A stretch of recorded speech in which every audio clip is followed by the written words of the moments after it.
Once I get to you, I'll let you introduce yourself, and then you can take over from there.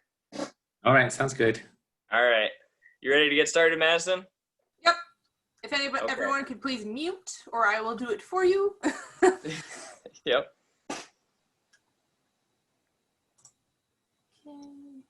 All right. Well, good evening, beekeepers. Thank you so much for attending the first meeting of 2020, Zoom meeting. And we have a very experienced beekeeper here tonight, and we have a few really good resources that we'd like to share with you. So I'm really excited to get you all that information, and definitely apologize that the first meeting is on Zoom, sort of. I mean, I know it's definitely not maybe the most ideal way to meet, but at least we can, and we can do it safely and comfortable. So on that note, that's something that we would like to do, or just, put that out there. We're willing and looking for a place, if we could find a place that would, a venue that we could have a meeting in person. A lot of people have expressed interest in that, and that's something that we could do. Is we could also record that meeting, and that way it's basically just like if you want to watch it on Zoom. And we have an excellent secretary who can handle all the mediation. So if you did want to watch it from home, she can take in comments, and then we can ask them during the meeting. So might do a kind of a hybrid meeting in the future. We're just kind of playing it by ear how it goes. If anybody was interested in hosting a meeting, or if you did find a venue, you could message us on Facebook or Messenger. And then we also have a club email now. So that's the North Iowa Bee Club at gmail.com. So, and then tonight at the end of our meeting, we'll be giving away a door prize or a raffle prize. And I have that right here. So it is a small quilt, and it was made by Sue Uricht. And it's a nice little beekeeping quilt. Really nice quality, looks really nice. So we'll be giving that away at the end of our meeting tonight.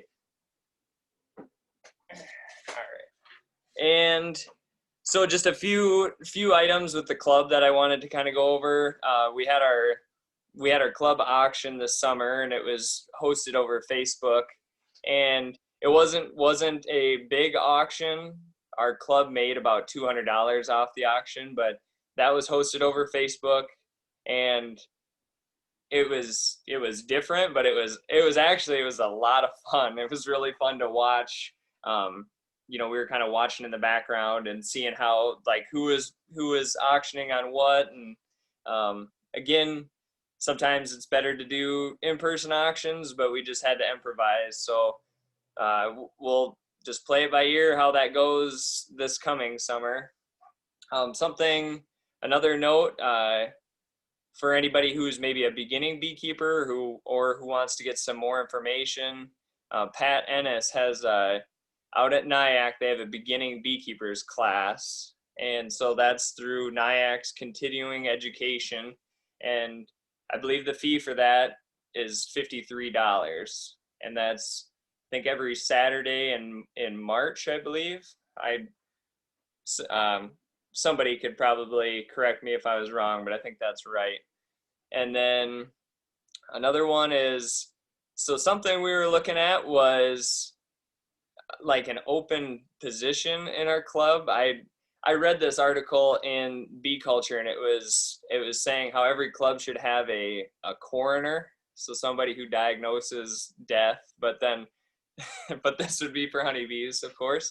And I just thought that might be kind of a fun position. Doesn't have to be anything, not like you have to be there all the time, but a lot of beginning beekeepers, and I've had lost a lot of hives in the beginning, and I just had no idea what happened, and I just tuck them away, and that was it. So, and then on that note, something that our club secretary mentioned to me, there's a website. It's called It's the bmd.com. And so yes, and as you can see on one of the screens on your Zoom, you might have to swipe over if you're on a phone, but our secretary has brought that up, and you can go through and you could diagnose what's condition is occurring in your bees. Yeah, just all kinds of different problems that you could diagnose.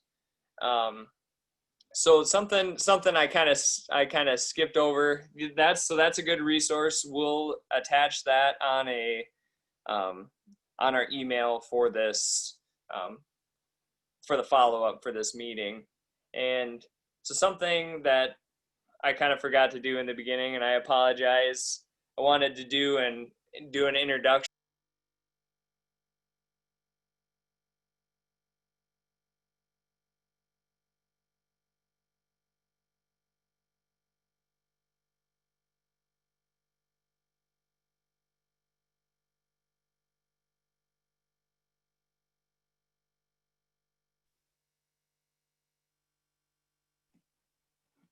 Tim, we can't hear you. You're silenced or muted or something. You can hear me now? Yes. Oh, I can. Okay, sorry about that. I think we skipped over my introduction, but something I got ahead of myself and I skipped over that. But I wanted to introduce myself and then the leadership of our club. My name is Tim Stumo, and I've been beekeeping. I'm going on my 8th year, and this year I've got three colonies, and I've kind of always maintained a small amount of colonies. To me it's more of a hobby, and I try to just mostly I'm going for honey. And this year I just had two colonies that produced, and then I caught a late swarm, so that's my 3rd colony. But I got 160 pounds, so that turned out all right. And then that's kind of it for my introduction. Madison, would you want to have the Vonderos do their introduction first, please? Yes, Rich. Go ahead. Can you hear me? Yep. Okay. Richard Vondero Bees, of course, with Veronica, our club queen. We've gotten bees. It's our 3rd year. We've been part of the club for 4 years. This year, we're up to 33 beehives this year. We did pretty good. We extracted this year 2,600 pounds of honey this year. So we did pretty good, more than I thought we were going to get this year with everything we had going on. But we did really good. So learned a lot, throughout the club meetings, Iowa Honey Producers Association, talking to people. That's the best way to learn and figure out problems and how to go forward. So hopefully I'm help out. I'm also right now actually the vice president of the club, and also the queen chair person too yet. So that's it for me. So Veronica, you want to check? Hi, I'm the North Iowa Honeybee Queen, Ronnie. I've been the queen for a couple years now. I do plan on running again for the next coming year because I haven't been able to do anything due to everything going on. But I'm looking forward to being able to get out and actually do some events. All right. Well, yes. Thank you, both to you, Vonderos, and Madison. If you'd like to introduce yourself. Hi, I'm Madison Rao. I live here in Cartersville. I have been beekeeping for 3 years. It's just me and my dad. I have 4 hives, and together we have 11 hives. I've been part of the North Iowa Beekeepers for 2 years, and I'm also on the Queen Committee. And I just came to start learning anything about beekeeping, and I love the education about it and just teaching about it. Mm-hmm. Yeah, thank you. Yeah, and everybody that's listening too is so Madison's club secretary, and she's just done so much work behind the scenes. She's done such a great job. There's there's a lot to it. And I thank her all the time. Thanks for reminding me on stuff. Thanks for keeping things organized. And then to both of the Vonderos, you know, Rich as vice president, he's very, very just motivated. I don't think he ever stops because I don't know how he does. And he's got 30 plus hives and works full time and has, you know, raises a great family and stuff like that. And then Veronica has done a great job as our club queen. So we have very good leadership in our club, and I really appreciate everybody that helps out. And then everybody else that's in our club, everybody does a great job. So last item before we get to our speaker tonight is, so Madison found a way to do some apparel for our club. So different t-shirts and sweatshirts.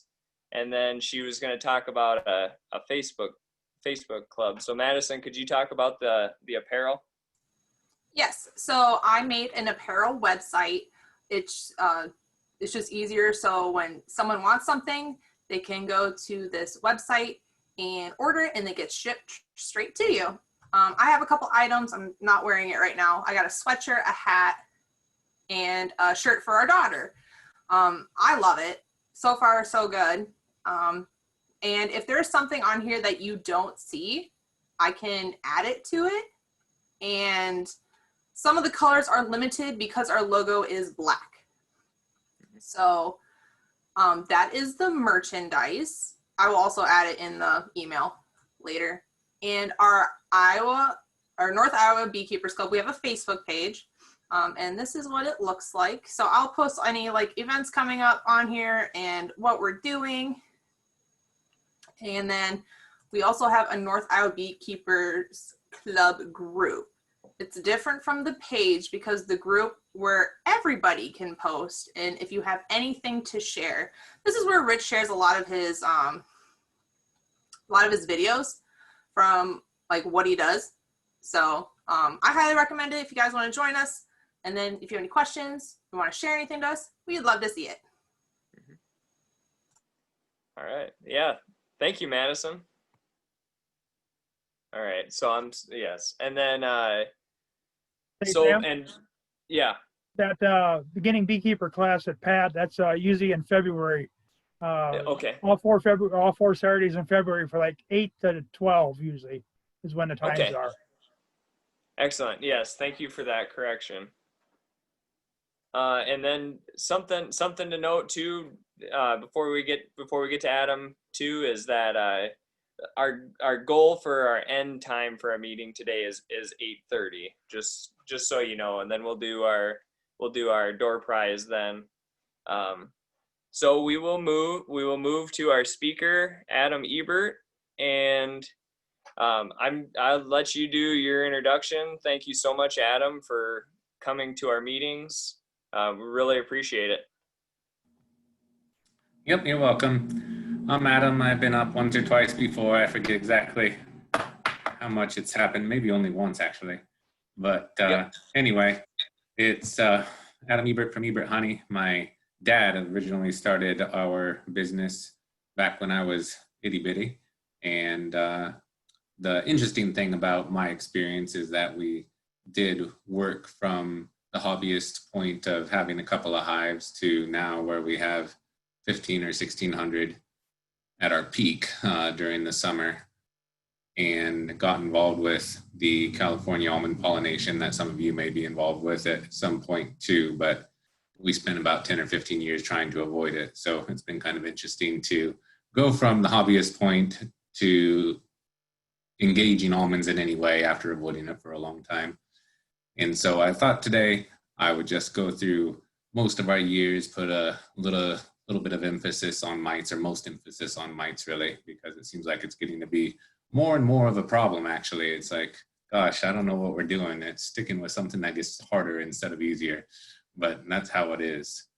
So I suppose in this Zoom format where everybody's muted, it's hard to have a whole lot of back and forth, but if anybody wants to jump in and ask questions as I go, that's okay. And makes it more fun for everybody too. Tim, are you going to say something? Yeah, so yes, I was gonna add to that. Anybody can, I think, and Madison, you can add to that. You can quote raise your hand or add something into the comments. Is that right, Madison?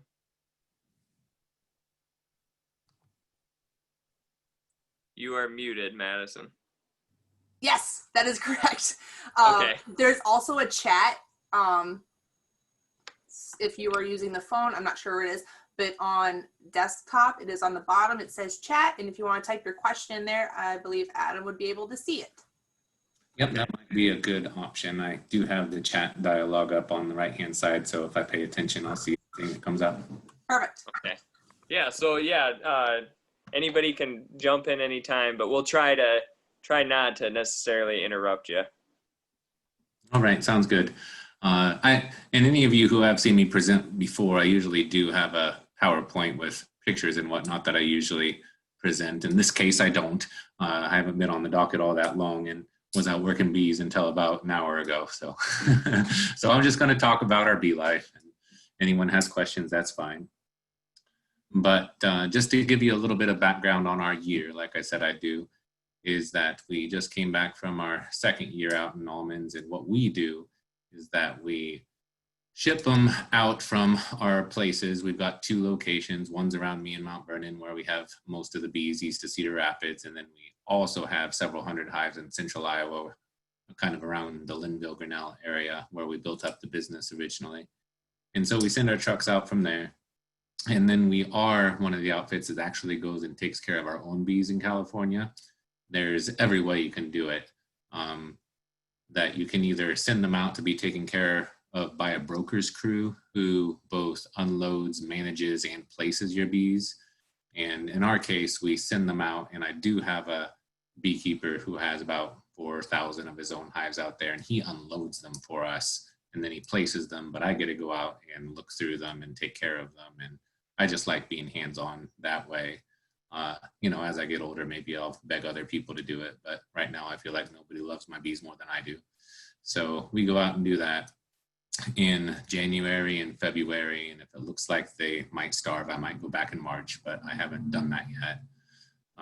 After the first year, I thought maybe I should have gone out in March because it was real cold and they didn't get much nectar off of the almonds while I was out there. Almond trees don't give much nectar to begin with. They give some, enough that you shouldn't have to feed and that they should gain weight. But in a bad year, you have to worry about them starving in the almond orchard, which is something weird to think about when there's so many square miles of bees. But we do enjoy going out there. Like I said, we worried about the problems that go with visiting the great migration where you get a couple million hives that are in close proximity up and down the Central Valley. But we're in the very northern part, and we kind of like that it's cooler in January, February. There's less mixing that goes on compared to down by Fresno or something when the temperatures get more up into the 70s, even in the depth of winter. And so up in the very north is where we've learned to do it and gone out and been in the same orchards for a couple of years. And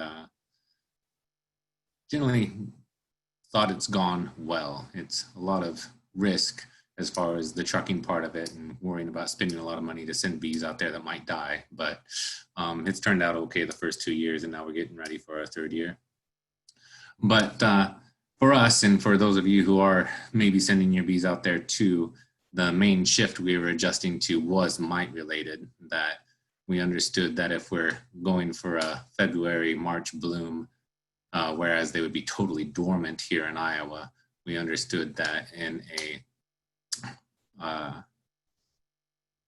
typical situation, if things were untreated, we would probably look at a mite crash a month or 2 earlier than we would here in Iowa. And we've therefore had to increase our mite treatments to handle it so that we don't have crashes that are happening in July and early August rather than some point in August and September. So accelerating the mite schedule has been really important for us, and I'll tell you about all the things that we do. So when we got back here, is that the great advantage, of course, is that your bees are more built up. And if you have good bees come back, you can split them like 2, 3, 4 for 1. 2 or 3 is typical. 4 would be pretty impressive. And what that allows you to do is to either grow, in addition to the pollination fee, of course, either to grow or to sell off bees. There's a lot of people in Iowa and surrounding states getting into the nuke business in the past several years as more folks have gotten involved with it. And in our case, we have done nukes for some time and continue to do it. And we also shook our own packages for the first time since we had enough hives coming back. And that was actually pretty fun. And I'd always been in the dark, I guess. I've never been out there when packages were actually being shaken, but man, there's bees everywhere. And here in Iowa, it just barely gets warm enough to shake packages for more than maybe 4 hours a day when everybody wants them in April and early May. And so it was, I don't know, it was a ton of work, of course, but it was really educational and kind of fun to shake our own here in Iowa when they came back. The other thing we learned from that is that we learned that package shaking does not dilute the mite loads nearly as well as splitting does. And so even though we did do treatments in the springtime coming back after, really during package shaking, we found that the hives that we actually split, pulled brood out of and made into another hive, that went a lot better than controlling mites where you shook packages out of them, which makes sense because your mite increase occurs when they are in the brood. So if you shake bees off, you remove fewer mites than if you pull brood out. And so that was an interesting aspect of going through package shaking the first time. And so we got through all that, and the bee counts were good.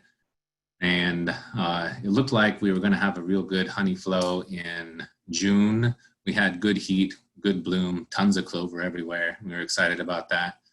And over in central Iowa, around that Linville-Grinnell area, they did get a real good early flow, and we had probably our best cut comb year ever. The overall honey average, everything that we extract plus the cut comb wasn't that great, but the early flow that we pulled cut comb off of went real well. And over on my end of the operation in eastern Iowa, east of Cedar Rapids, on the other hand, I probably had my worst cut comb year ever, and then wound up with a kind of fair crop. We probably averaged around 50 pounds overall. We have enough bees that it really adds up as far as barrel count, but it wasn't a very good year. Our peak years were in 2000. Let's see, let me get my years right.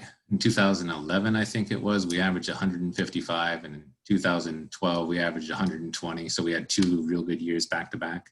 And since then, it's been, mostly not near that good. Last year was pretty good. It was getting close to 100, but this year was very mediocre as far as the average yield, but it still added up to something just based on the count of what we had. But one thing that I noticed during the honey year is that I was seeing more parasitic mite syndrome. And what I found is that our amitraz treatments early in the year were not as effective as we had thought they had been in the past. And so one of our typical approaches to mite treatment, Kent is asking about mite treatments, is that we actually use several mite treatments every year. We usually lean on 1 or 2 more than others, but we're always interested in tracking what seems to be working in any given year. And so while we did pretty uniformly use amitraz, this is the Apivar strip. Amitraz is the active ingredient in Apivar, these kind of whitish strips that you're supposed to be able to insert for 6 weeks for a knockdown. But what we found is that our spring treatments didn't work very well. And then we tried to use them again in some of our hives in the summertime. And we found that while mites were still pretty low in late July, early August when we started clearing, like we're talking 6 or 8 mites per 300 bee shake, so something that's really manageable, is that we found in the ones that we put Apivar strips in that they went up to around 30 mites per 300 bees in the first 4 weeks while the strips were in. And so we went wildly the wrong direction using that particular treatment. It was stunning because that's when it's supposed to work, work best anyway, is when counts are fairly low, it's still warm, the bees are active and having a lot of contact with those strips. And we found that it was a really expensive way this year anyway to not have success, because it costs several dollars per hive to treat according to the label. And so we use that pretty broadly actually over in the Linville-Grinnell area. I continued to use thymol, which I've been using for, gosh, probably almost 20 years with a lot of regularity. That's the Apogard treatment that Data distributes.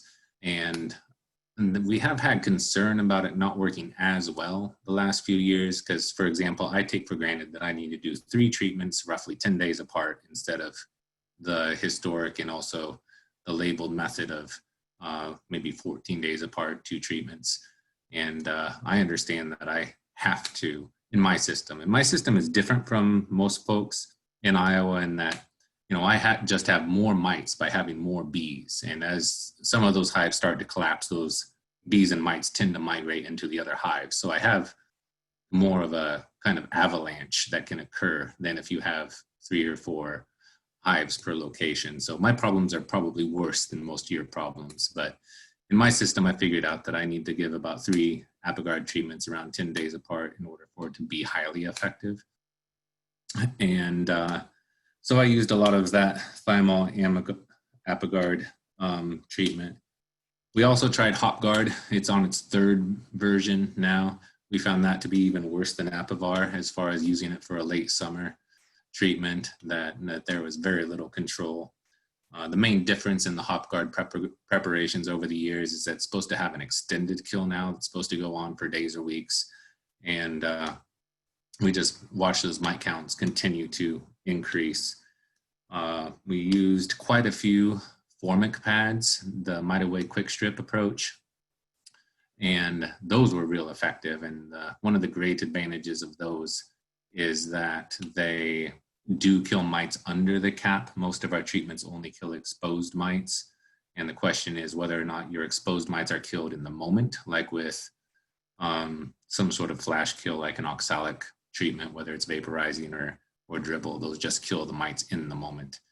Or if you have an extended kill like Apivar, those strips is supposed to use where you're supposed to be able to kill them for 6 weeks as they emerge and just kill them down.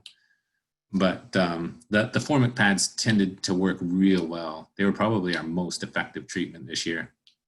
And the only worry with those is that they're really temperature sensitive. And as a result, if it's really hot, you might have a trauma on the hive where you totally kill off brood rearing, which isn't terrible for killing mites. If all of your brood rearing stops, all the mites are exposed. But on this other hand, if it's less traumatic for the hive to experience, then you keep generating new bees. And so your ideal is to generate new bees while you kill mites. And but if it gets real cold, then it doesn't vaporize very well. And so you don't raise bees very well or kill mites very well. But in this year where we had good heat for a long time, we really liked the formic treatments. And let's see. I guess the other thing I was going to add in is that we will, in our system, before we send them out to California, we will have a cleanup treatment of oxalic dribble that we will do in November, just to try and knock out all the mites that we possibly can at a time when there's very little brood left. So that is still coming. So Apogard and formic worked well. Amitraz in the Apivar form did not work very well. HopGuard worked really bad for us. And we'll still do an oxalic treatment to knock them down. So over the past couple of years since we started this California thing, I've come to think of myself as at least as much of a mite killer as I am a beekeeper, which is a weird thing that you always think of yourself as a nurturer, but I'm also a murderer, it seems. And those are some of my experiences I just wanted to share because the other big thing I've learned is that a lot of folks, including myself, want to think that the mites are dead because I've used a treatment. And you just have to keep checking and see what your levels actually are. And some of the treatments just don't work very well at all in certain conditions, at least. And so I just wanted to say which ones do seem to be working versus not. Doesn't mean you'll have the same outcome, but it is useful to pool knowledge, because I'm certainly talking to other people all the time or advising them based on what I see in a given year. And that's what I'm seeing in those ways. And I do see things on a scale. And so I thought I'd mention a couple of things too. Something that was different this year for me, that kind of cued that I was having a mite problem even before I started testing more systematically in the late summer is the persistence of chalk brood is that you usually want that to be a seasonal thing that shows up in the spring and then disappears once it warms up, if you see it at all. And in this case, I saw some hives that were still having it in July, and I'm like, that's not right.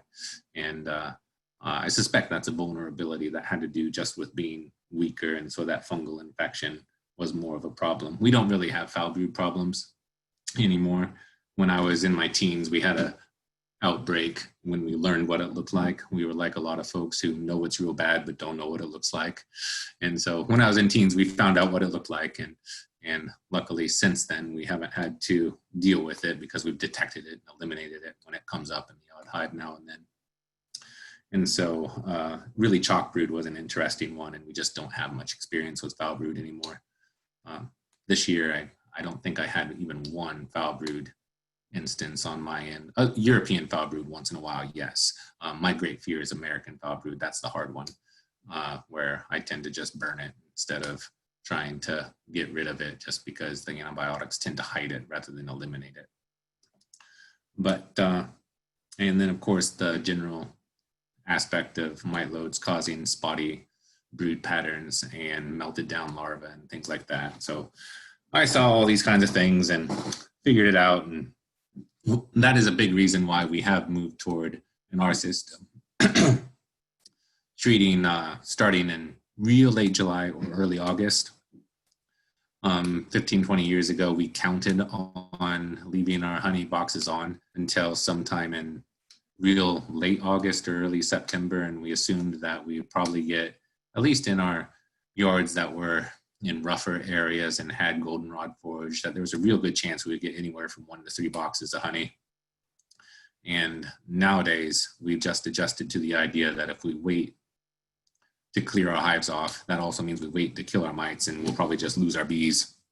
And so we don't really go for a late flow anymore, although some of them are getting cleared off at that point. The very last ones get cleared off in September. And so sometimes they're on long enough to get some honey, but you tend to pay for it in terms of dead bees. Like you get the honey, but you lose the bees. Again, that may be largely my problem, just because I have so many bees on top of each other. And once they start to fail, the problem spread to the other ones. So I'm not saying my context is exactly the same. Okay, so that's my main mite talk. Does anybody have any questions that you want to write up and I could address them? Or if you got any other experiences you want to share, you could put them in that chat thing, that little balloon. If not, I can just keep talking about what we're doing now.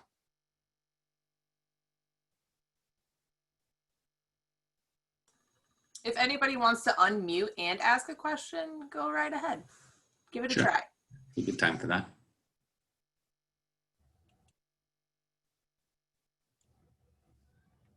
You were talking about your bees, how you seem to in the fall. Would you say the transportation of mites when they're gathering, when the mites are building up in the fall, and they just sort of travel? Have you noticed where some mites will travel from maybe a sicker hive to a healthier hive, and then that mite count jumps up? Well, that is what I'm assuming occurs, is that if we have hives that crash, then not all those bees just go off by themselves and die and take their mites with them, but instead, as they reach this point of futility, then a lot of those leftover workers or drones just migrate into neighboring hives. Is that while we teach everybody how bees are really good at going back to their own hive, is when they get sick, they also will work into other hives. And there has been some decent research on that. The mite bomb idea of, if you've got a bad mite hive, then it just spreads out as it collapses. And so in my system, the way that I see this working is that I find that yards that have 16 or less hives tend to have higher survival rates throughout the warm weather months than ones that have, 32 or 48 hives. I have some fairly large yards by common standards, just because when I'm moving them around, I have to go with an eye towards speed. And so I kind of set them down in multiples of 16. I do 16 or 32 or occasionally 48. And those big yards have a higher probability of having more mites in at least some of the hives. And they also just have more hives that might collapse, period. And so I have found that smaller locations tend to both have higher honey yields and to have fewer sickness problems that usually root to mites in one way or another a lot of the time. So those are positive things. But yeah, the idea of hives sharing with other hives their problems is pretty important, and we know that mites are part of that. Yeah, Adam, in your experience, you've probably seen that many a times where you just open up a hive and there's little to no bees in it at all. Mm-hmm. Like maybe late summer, would you say that's from mites?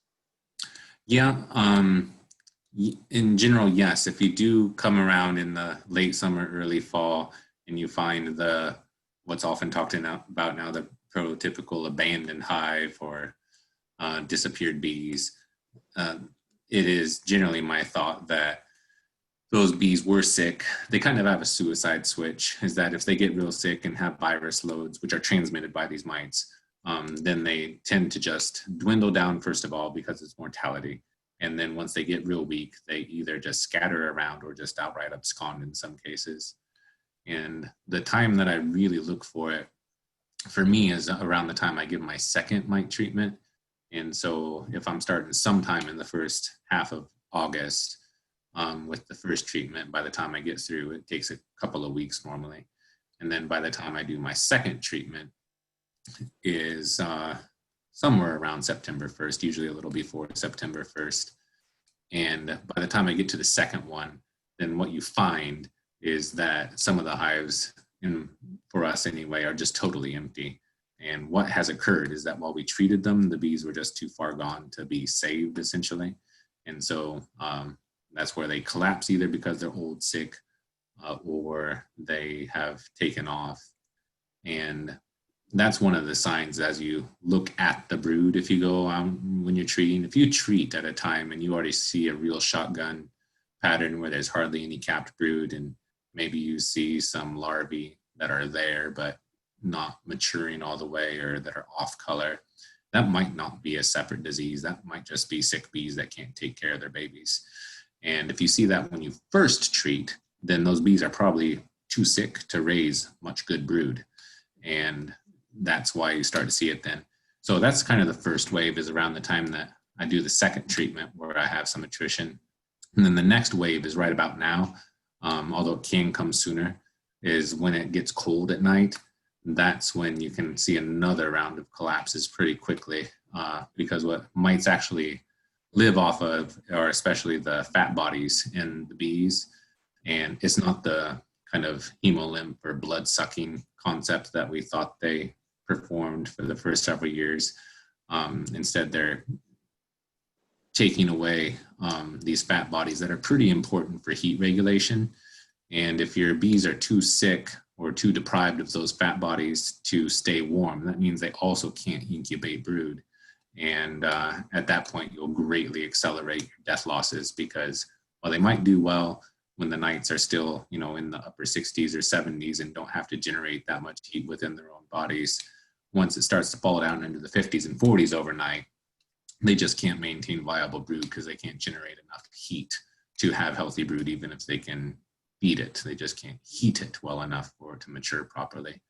So that's what I'm seeing right now. Is I've already been through the earlier round of attrition where I've done 1 or 2 treatments, and I've picked up those dead ones. Right now, it's starting to get cooler. It got cooler sooner last year, so I had already dealt with a lot of the cold weather collapses. But right now, we've had a few cool nights. It's about to get a lot cooler more consistently day after tomorrow, and then we'll see what happens. But I've done all the treatment that I'm going to, except for this cleanup oxalic one. And so I'm kind of in a wait and see mode now, that once it cools down, I'll go and pick up all the bees and bring them back to my place so that they can be loaded on the trucks. But before they leave, I have to check every single hive a couple of times for everything that needs to be in place as far as having enough food, having enough bees. And what we will find for sure is that some of them will just kind of feel like they vaporize once it gets cooler for several nights in a row as they spread out. But I'll gather them up and bring them home first, and then we'll see how many get wiped out by the cold spell. And once I'm confident about which ones look good for November, because that's when we'll send them out, and then we'll get those all consolidated onto the 4-way pallets. I'll give them the oxalic treatment to clean up whatever mites, or 98% of whatever mites are left, and send them off. Any other questions?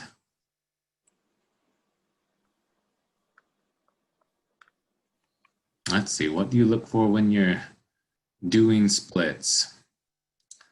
Let's see, when we do our splitting, the main thing, there's of course a lot of ways to do it. We tend to like to split real strong hives. It's totally possible to split a strong single if you want, but we tend to split mostly out of hives that have a lot of bees in both boxes and healthy brood. And in our system, we pull out 3 frames of brood normally and shake the bees off, which may sound strange if you don't use this system already. And then we pull those 3 frames of brood into an empty deep box, although we may have a frame of honey on the outside. And then we put that 3rd story with the 3 frames of brood on top of the parent colony. And then we just let the workers come up through an excluder so that the workers come up to incubate that brood that we pulled. And we know the queen is still downstairs with the original hive. And then we can pull off that split sometime in the next few days. Yeah, you can sit there for a few days, and the idea is we don't want the brood to emerge while it sits on the parent hive. And 2 frames of brood is enough if you get plenty of bees in there, but especially pulling our bees out of California and bringing them somewhere colder, we have to split earlier, like in early April instead of later April. And I tend to like the idea of having a whole bunch of bees in there to keep the brood I pull warm. And so that's what we do. That tends to be 2 boxes of bees, good brood, and then just pulling those 3 frames of brood into a 3rd box over an excluder, letting the workers go up, and then we can get through them real fast. The idea is that we don't have to look for queens that way, because looking for queens, well, who knows how long it takes. Sometimes you're lucky and you find her on the 1st frame, and other times you go through the whole hive 3 times and never find her because she's walking around in the feeder or something. So we try to go out and just get through them as quickly as possible, just because we have hundreds and hundreds to do at any particular time. Let's see, so Tim wants to know about replacing the frames. So our main material for splitting is often the dead outs from the fall before. And so we've got pallets of deeps from dead outs. And it's quite a few because, well, when we have dead outs, that gives us 2 deeps. And in the spring, when we make splits, we're only using 1 deep.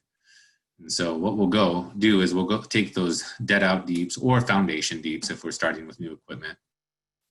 And we'll pull those 3 frames of good capped brood. We tend to pull capped brood because we want to pull out whatever mites there are in it.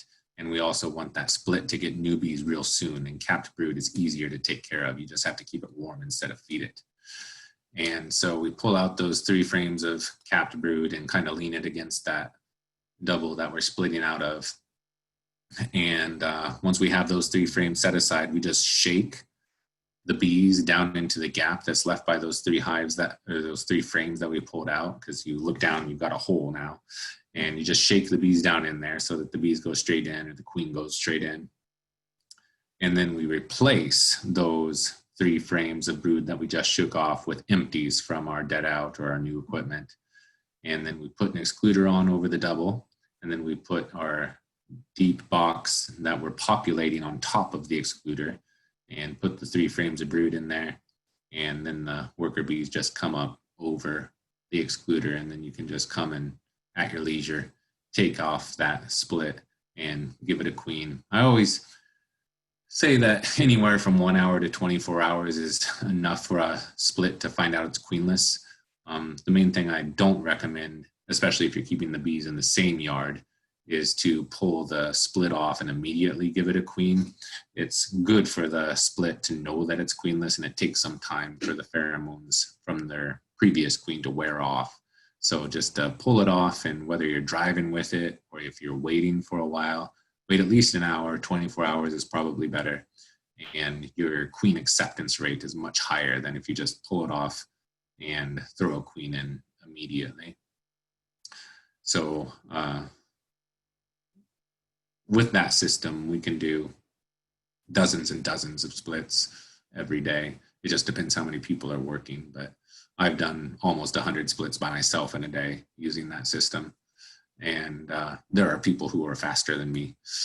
And so it's just something that took us years to hear about. We didn't come up with that system, and there's a good number of people who do use it, but that's how we get through them. And we also just have to go pretty quickly because, as you all know, if you don't get the population pulled down in the springtime when they're starting to overfill, then they'll just swarm on you, and that's real depressing. So keep the bees out of the trees.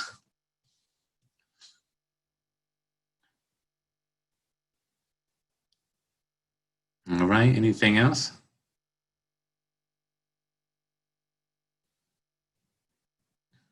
Okay.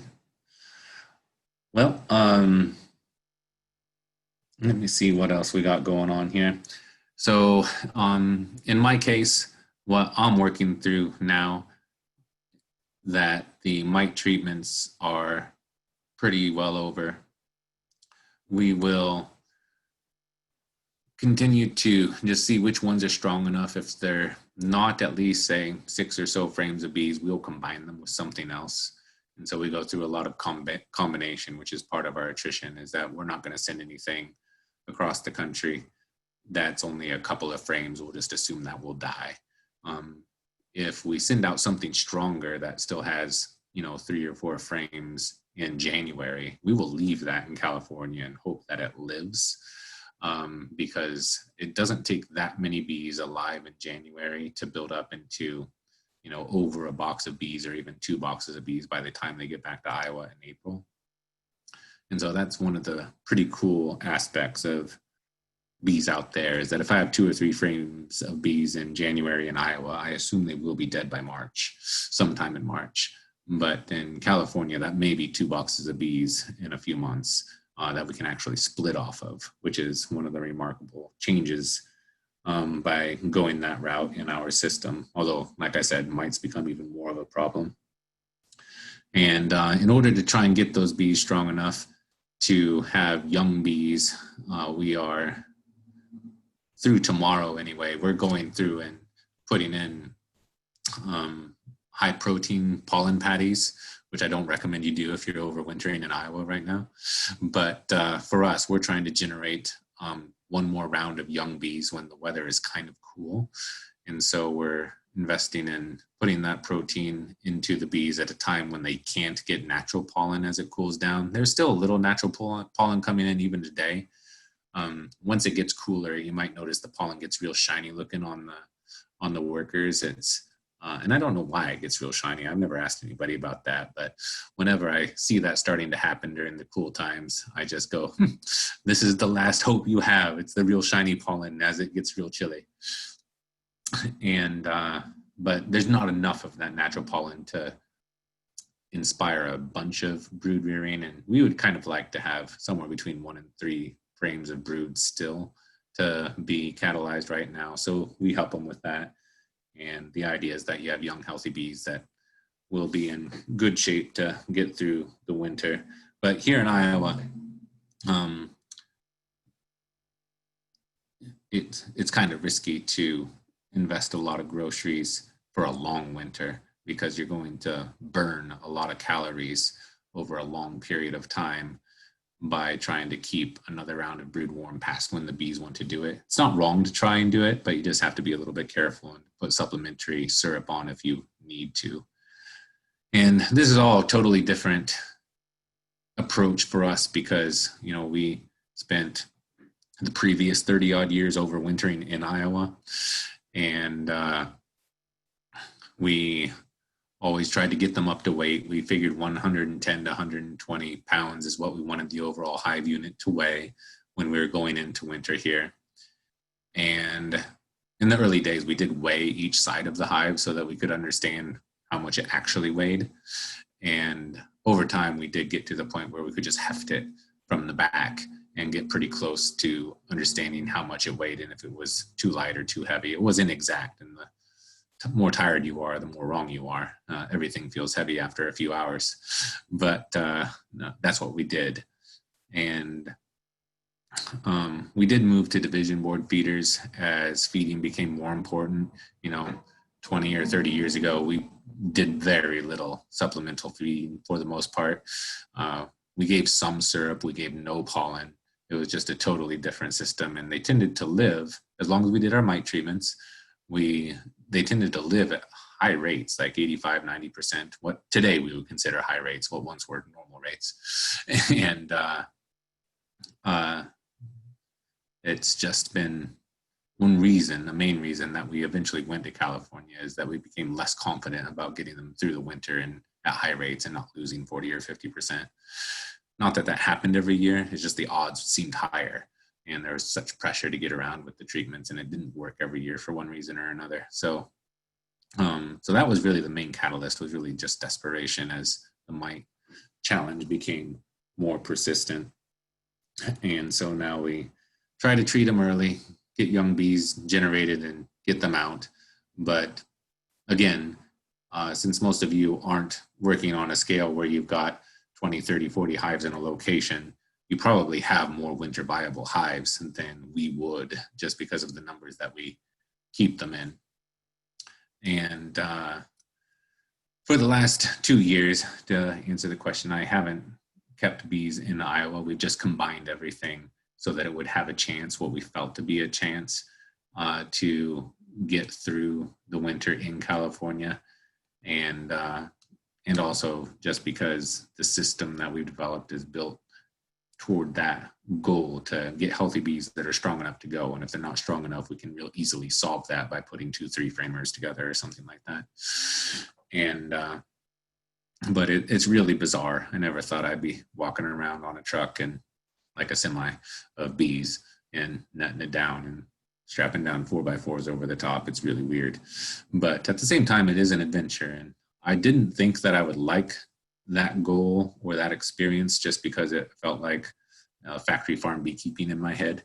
But it's actually turned out to be really great to go out in January and February and work my bees. I thought I liked vacation better, where the bees are just living or dying on their own. But it's a lot of fun to be able to go out during what we understand as our winter months and have some warmer weather and see the bees and, oh my goodness, I've got brood in February. That doesn't seem right. And so that's a lot of fun. For combining hives, Lynn's question, when we were smaller, we pretty religiously used the newspaper method, where we would put just one sheet of paper in between the two colonies and cut some slits in it to give them chewy edges.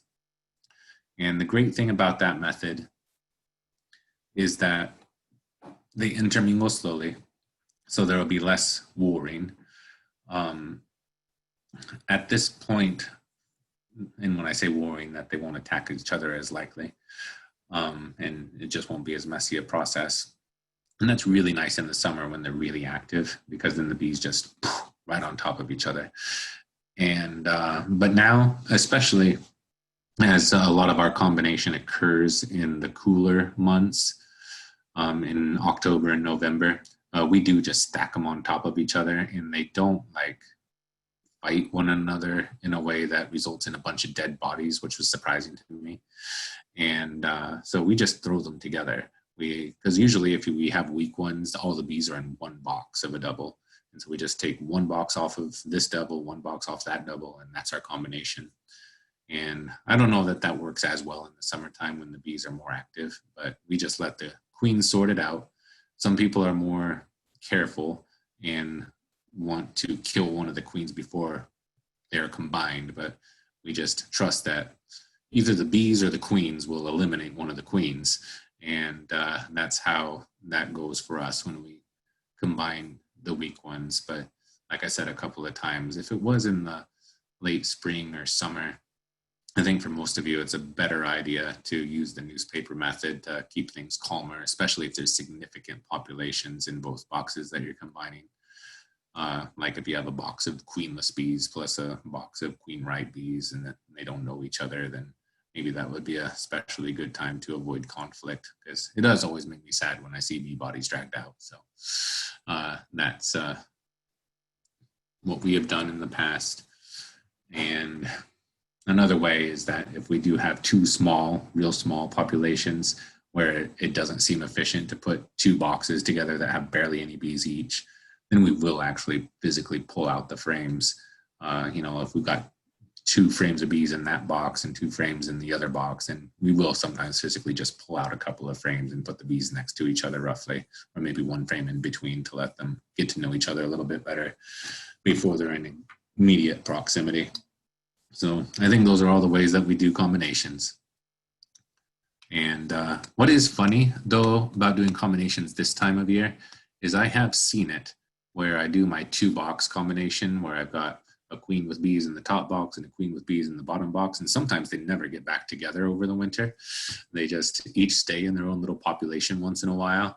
And so I have seen, even without an excluder or anything, I have seen 2 populations overwinter successfully, neither one of which I would have thought would live on their own, but yet they lived together and just stayed cluster in their own box around their own queen and made it. I haven't seen that a ton of times, but there have been a few times, and it's always kind of fun to see that occur.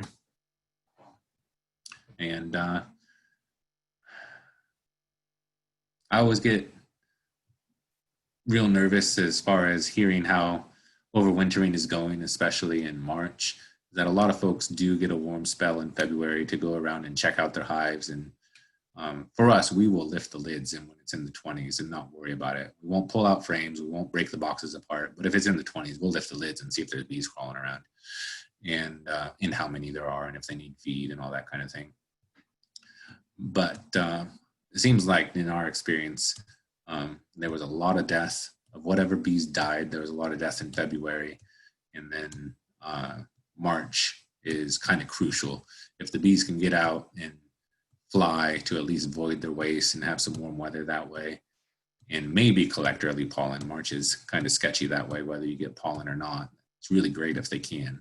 But if they have to stay inside until April, then there's just a lot of death in March was our experience. So we would look through our hives in February and count up our death loss. And then we would calculate that it would probably double by the end of March. And it usually wasn't quite that bad. It usually didn't quite double.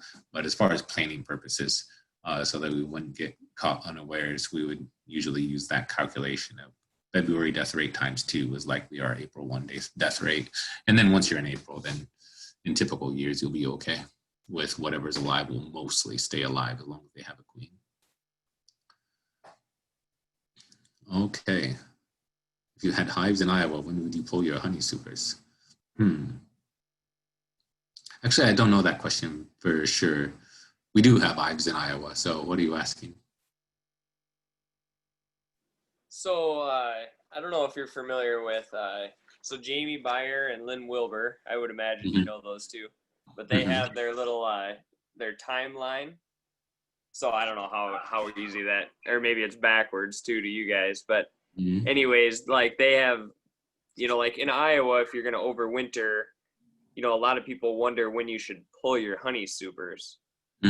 And I mean, I've had experiences both ways where I used to always wait till August 15th. That was kind of my goal, is to pull them off then. And then I have some people that say, no, you should pull them off on August 1st or so, and then start to treat for mites. But I've just found that most of the time, this year when I pulled them off on August 1st, then I just had so much nectar coming in, and the bees are just, my hives are just pouring over with bees, which is probably good. But then at the same time, I'd like a kind of a more manageable hive where there's a little bit of room in there and not so overflowing.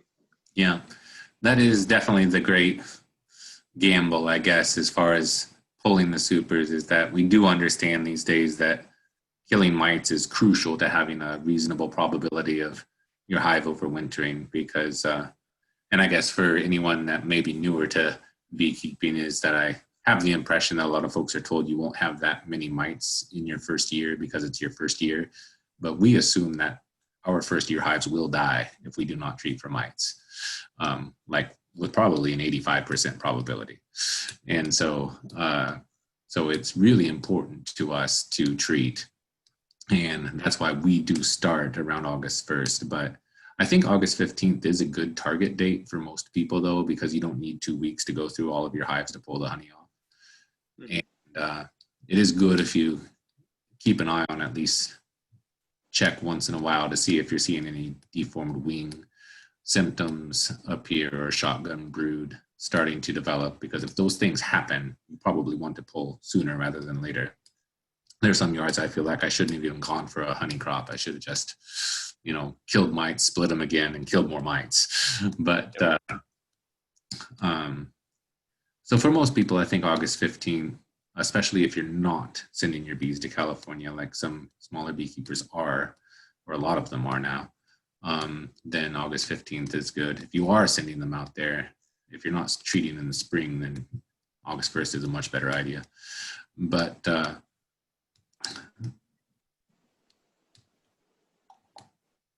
for years and years, it was August 15th was my exact date when I would start to do treatments, and we just moved it up as mites got harder and we had more bees as well. And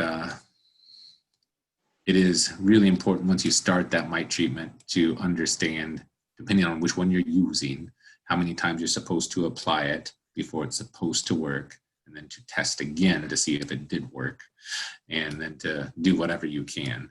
And one of the difficulties with that decision is just that the temperatures are pretty important in how effective the various treatments turn out to be. A lot of them are some type of contact based, that the bees need to have some level of contact in order for them to be effective, and which means if it's warmer, they have more contact with whatever it is that you're using. The exception there is especially the oxalic methods, is that those bees are better off being fairly captive because they just rub on one another basically, or if you're using the oxalic vaporization, it just drifts through them all and kills them that way. So we do like to start our own August 1st. I think for most people, August 15th is fine, maybe better. Even today, I went through a couple of my better fall yards where they really reliably get a lot of fall nectar. And as I grade them, I break all the doubles apart and look at them from the middle of those 2 boxes. And I could see that there was, I don't know, probably 3 or 4 out of 40 that I looked at in these 2 locations that had swarmed because they just overfilled with nectar. And that's what's so hard about it, is that you definitely can get late swarms that you don't want if you harvest in early August. But on the other hand, if your bees are dead anyway, then it didn't help you a lot, except for maybe getting some more honey if you wait a lot longer.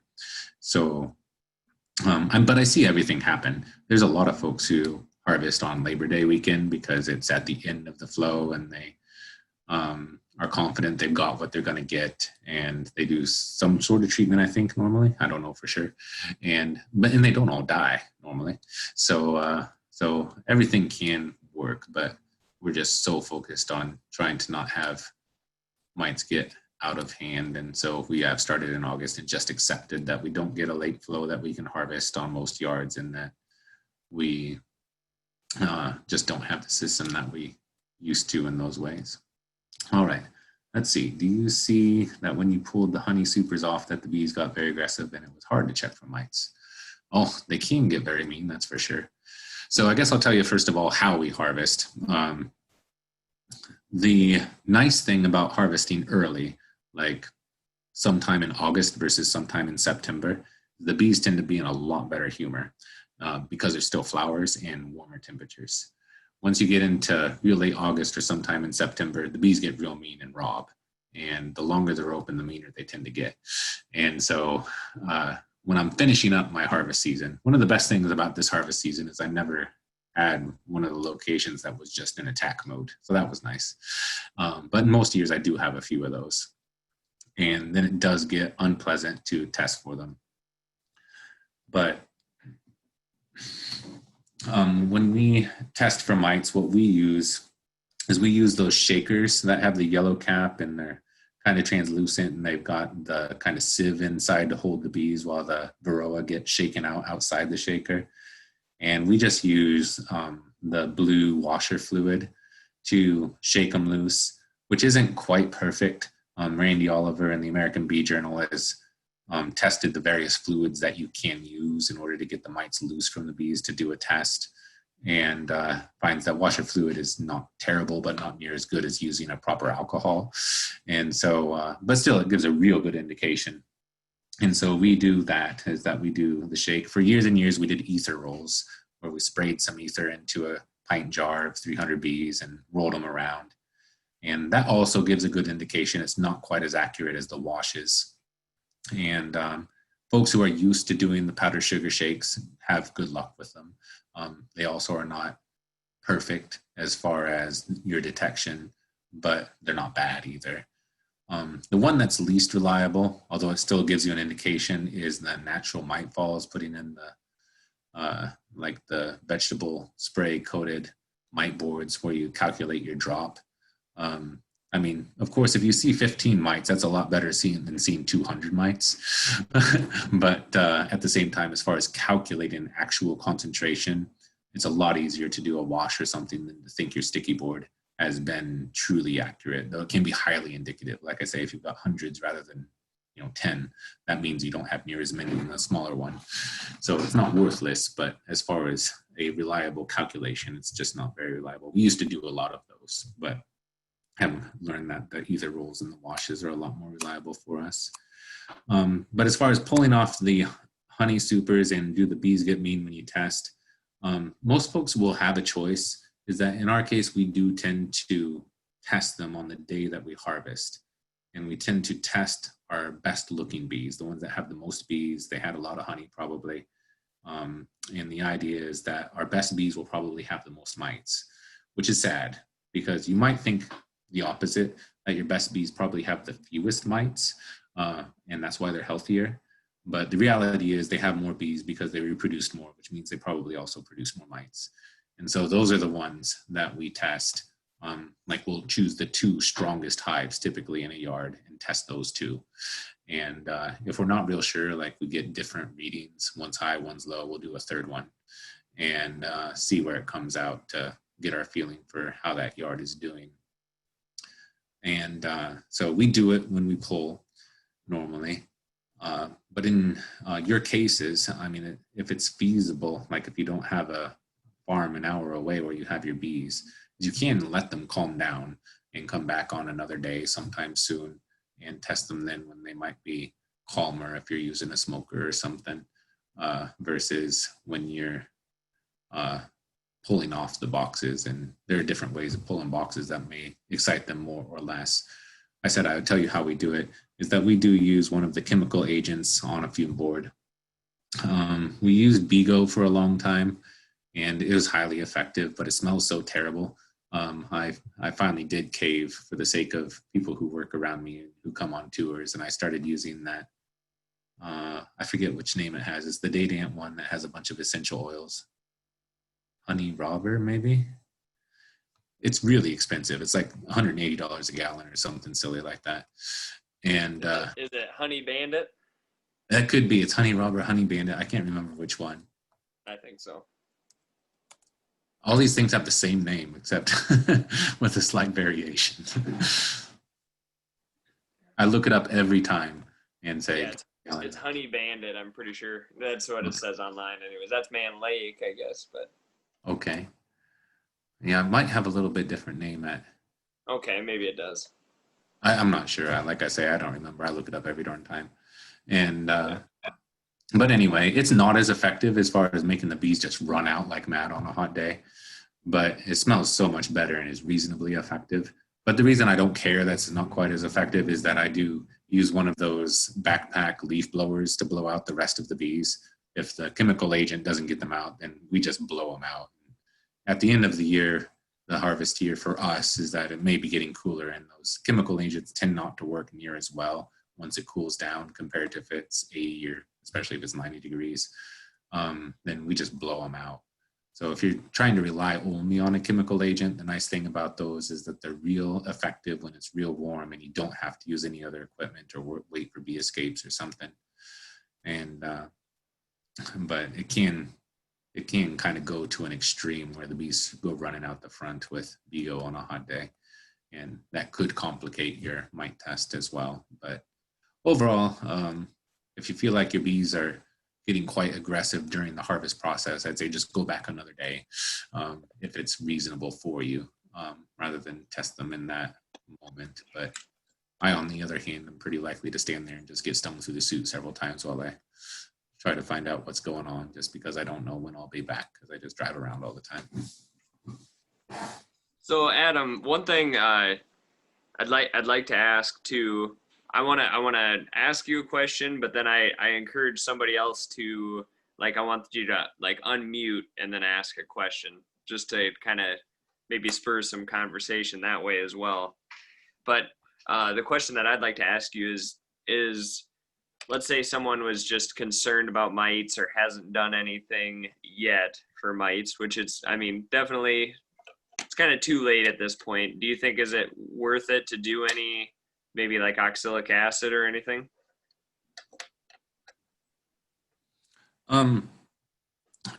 Yes, I mean, I would always try, especially if you don't have a bunch of hives to combine with or something, is that if you, because you can be lucky and not have a dramatic mite load.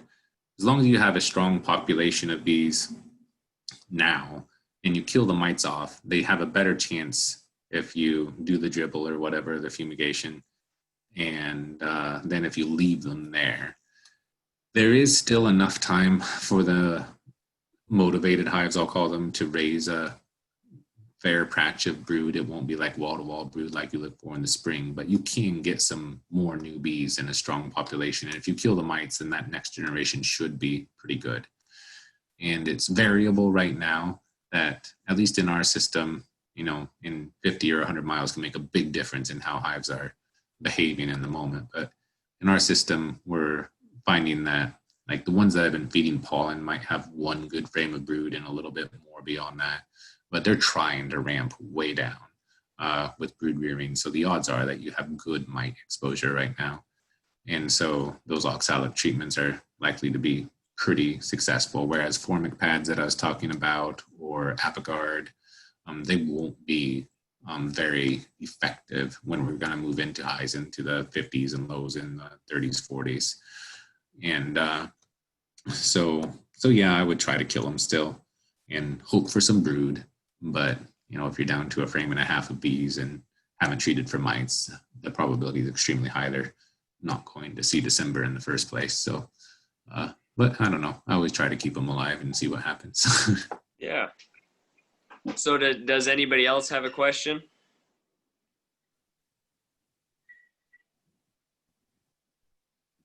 And because maybe not everybody's, you know, can use the chat or can see where the chat is at exactly.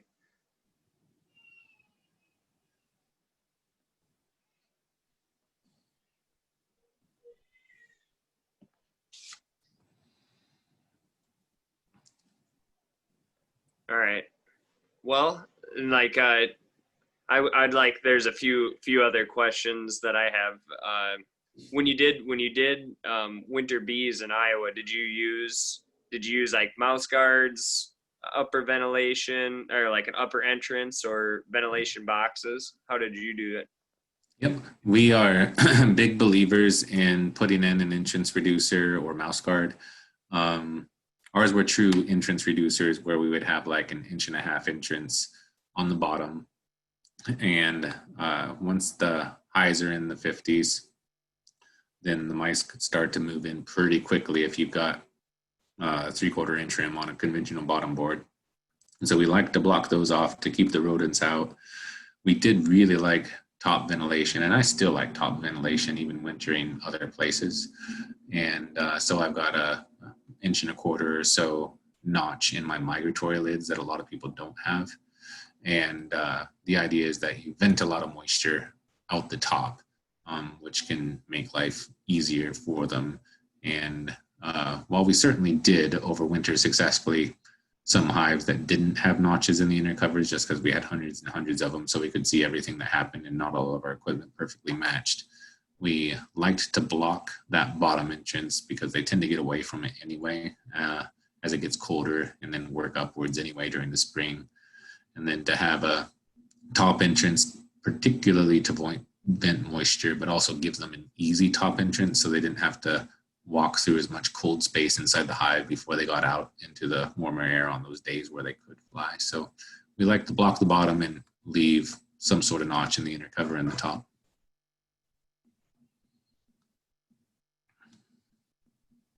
Yeah. Thank you, Adam, for that. And if anybody, last chance for a question on for Adam. All right. So Adam, I know you. So you sell queen bees online, which I've purchased before, and I really appreciate your service. I love you can just go on your smartphone. You can be looking at your hive right there, and then you can just add a queen in and have it shipped to your house. And I think it took 2 days to get it. Does that sound about right? 1 or 2 days is normal in Iowa for the way we ship most of them. Yes. Yeah. So could you give us your website address? Yep, sure. It's real simple. Our official business name is Ebert Honey, and that's our website as well, as eberthoney.com. We do post images on Instagram at Ebert Honey, and Facebook is the same. Facebook and Instagram are mostly the same stuff. It's only a little bit of difference. So whichever you like, it's mostly the same stuff. And website's eberthoney.com, and we sell queen bees, like you said, during the summertime, and to other beekeepers often buy buckets once all of your friends take all of your honey, and sometimes you just get tired of saying no to people and buy a bucket anyway. And we also sell empty containers for the last couple of years. For those of you who may have done business with Draper's Super Bee out in Auburn, Nebraska, we took over the container portion of their business a couple years ago, and now run that out of our Mount Vernon address and ship it in everything from a few empty containers to by the cases that count hundreds. So that's what we're up to. Mm-hmm. Yeah, well, yeah, that's awesome. Thank you so much, and thank you so much for your time tonight. And you can stick around for our raffle prize if you would like. And then so our next club meeting will be November 10th, and I've just kind of decided to just play it by ear as far as what we have for our speakers and stuff. We'll put something together, and we're kind of waiting to see on if we would have it in person, have it somewhere, or have it on Zoom again and stuff. But so that's to be announced, but the date is November 10th.